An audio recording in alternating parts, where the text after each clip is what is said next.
Congress media panelist और अधिवक्ता प्रमोद कुमार द्विवेदी ने कहा कि मध्य प्रदेश सरकार ने ढिंढोरा पीटा कि शराब नीति में कई परिवर्तन किए हैं, लेकिन सुप्रीम कोर्ट की गाइडलाइन है कि हवाई अड्डा, नशा मुक्ति केंद्र, नेशनल हाईवे और राष्ट्रीय मार्ग के 500 मीटर की दूरी तक कोई शराब की दुकान नहीं खोली जाएगी। यह प्रावधान है, लेकिन सुपर कॉरिडोर क्षेत्र में खेत में शराब की दुकानें खुली हुई हैं, जो नियमों के खिलाफ है। अधिवक्ता प्रमोद कुमार द्विवेदी ने मीडिया से चर्चा करते हुए कहा कि मुख्यमंत्री शिवराज सिंह चौहान से पूछना चाहता हूं कि आप पहले की शराब नीति का पालन कर ले और जो खामियां हैं उसे दूर कर ले। यदि शराब की दुकान बंद कराने के लिए 50% हस्ताक्षर अभियान करता हूं, तो तत्काल प्रभाव से कलेक्टर को शराब दुकान बंद करनी चाहिए। धार्मिक और शैक्षणिक संस्थाओं पर नियम के अनुसार शराब दुकान नहीं खोली जानी चाहिए, लेकिन खोली जा रही है, जिसका एक उदाहरण हर सिद्ध मंदिर के सामने शराब की दुकान है, जिसका विरोध भाजपा विधायक आकाश विजयवर्गीय ने किया था। उन्होंने कहा कि शराब से भारतीय जनता पार्टी दुखी है, तो उमा भारती के साथ मिलकर आंदोलन करना चाहिए। गौरतलब है कि शराबबंदी को लेकर कांग्रेस के मीडिया पैनलिस्ट अधिवक्ता प्रमोद कुमार द्विवेदी द्वारा प्रदेश सरकार को 2 बंडल चिट्ठियां भेजी थी, लेकिन 4 बंडल वापस कर दिए गए हैं। दरअसल मध्य प्रदेश में शराब की आग बढ़ चुकी है, जिसको लेकर अब मुख्यमंत्री शिवराज सिंह चौहान डर रहे हैं और इसी के चलते प्रदेश सरकार ने प्रदेश में आहते बंद करने का निर्णय लिया है। अधिवक्ता प्रमोद कुमार द्विवेदी ने कहा कि कुल मिलाकर आगामी विधानसभा चुनाव में सरकार बनाने के लिए ये एक चुनावी रणनीति भाजपा सरकार की है। मध्य प्रदेश की सरकार ने ढिंढोरा पीटा कि हमने शराब नीति में बहुत सारे परिवर्तन कर दिए हैं। कौन से परिवर्तन किया? आहते बंद होंगे। आहते बंद होंगे तो अब तो हवाई अड्डे पे आपने दारू की दुकान खोल ली। नशा मुक्ति के केंद्रों के सामने आपकी शराब की दुकानें हैं। नेशनल हाईवे और राष्ट्रीय राजमार्ग सुप्रीम कोर्ट की गाइडलाइन है और शराब नीति के अंतर्गत ये अहम प्रश्न है कि 500 मीटर के दूरी बाद आप शराब की दुकान खोल सकते हैं।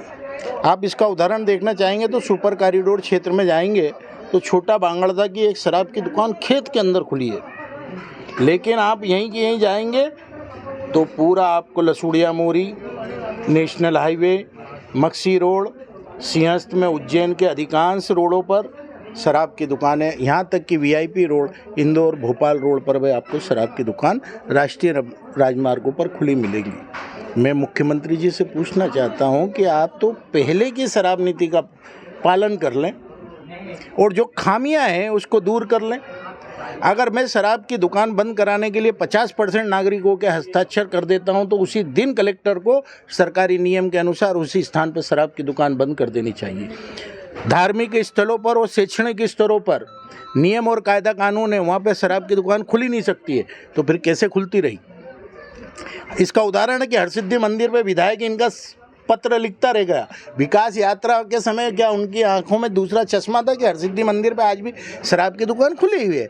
ये रमेश मेंदोला जी, जिस ठेकेदार के साथ इनका इश्तेहार चलता है, सूरज रजक, उसकी दुकान बंद कराने के लिए इन्होंने महिलाओं के साथ धरना दिया था, फिर इश्तेहार कैसे चल पड़ा? कौन सी नैतिकता है? और अगर शराब से आपकी महिलाओं बहुत दुखी थी भारतीय जनता पार्टी की, तो उमा भारती के साथ आंदोलन करती, मेरे साथ जो मैंने अराजनीतिक आंदोलन चलाया था उस आंदोलन में आती।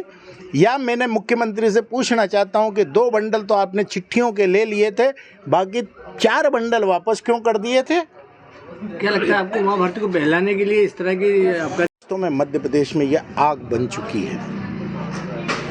मैंने केवल 1 महीने की मेहनत के अंदर इंदौर जैसे शहर में कुछ क्षेत्रों में ही जो आग देखी थी, सरकार ने उसको महसूस किया। सरकार को ये लगा है कि ये मुद्दा कांग्रेस लेकर के अगर निकल पड़ी तो महिलाएं भाजपा के खिलाफ जाएंगी। कोरोना का दुष्प्रभाव जो सबसे बड़ा है वो घर घर के अंदर आर्थिक मंदी का है, और शराब पी करके वो आदमी जो सस्ती दारू पीता है और महंगी दवा नहीं खरीद पाता, वो सस्ती दारू पीता है, अपने बेटे के लिए दूध नहीं खरीद पाता, आत्मग्लानि में माताएं विद्रोह करती हैं, बहनें विद्रोह करती हैं, और कभी कभी परिस्थितियां आती हैं कि घर में ये हत्या जैसे जघन्य अपराध हो जाते हैं। तो ये आने वाले चुनाव में क्या कांग्रेस को मुद्दा बनाएगी? ये कांग्रेस के वरिष्ठ नेताओं से आप प्रश्न करें। मैं एक सामाजिक कार्यकर्ता के रूप में मैंने आंदोलन चलाया था कांग्रेस के जो नेता आए उनका भी स्वागत था। जो आम जनता आई है, मुझे लगता है कि अगर सामाजिक मुद्दों पर आप मुखरता के साथ लड़े तो सरकार को झुकना पड़ता है। मुख्यमंत्री ने जो ये अभियान जो बंद किया है, आते बंद करें, आप कितने इससे सहमत हैं? क्या आपको लगता है कि ये एक सिर्फ चुनावी स्टंट है क्या आने वाले? मुख्यमंत्री जी को शायद जानकारी नहीं है सेना और पुलिस के विवाद की। विजयनगर में सेना के जवान बियर बार बंद होने के बाद बाहर निकले ही थे कि पुलिस से उनका विवाद हुआ।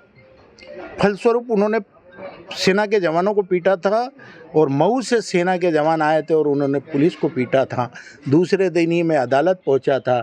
अदालत ने 42 से अधिक पुलिस अधिकारियों पर, दोषी पुलिसकर्मियों पर जांच करके आपराधिक प्रकरण दर्ज करने का आदेश दिया था। मध्य प्रदेश की सरकार सुप्रीम कोर्ट पहुंची थी, मुझे तो नहीं डरा पाई, लेकिन वो सुप्रीम कोर्ट से इस बात का आदेश लेकर के आ गई थी कि सीबीआई की जगह सीआईडी से जांच हो।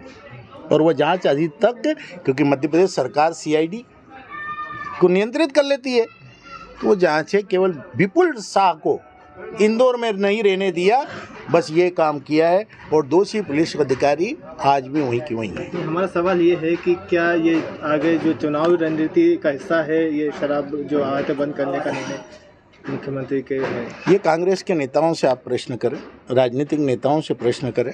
सामाजिक तौर पर तो मैं यही सवाल करूंगा कि दूध महंगा है, शराब सस्ती है, बस। भैया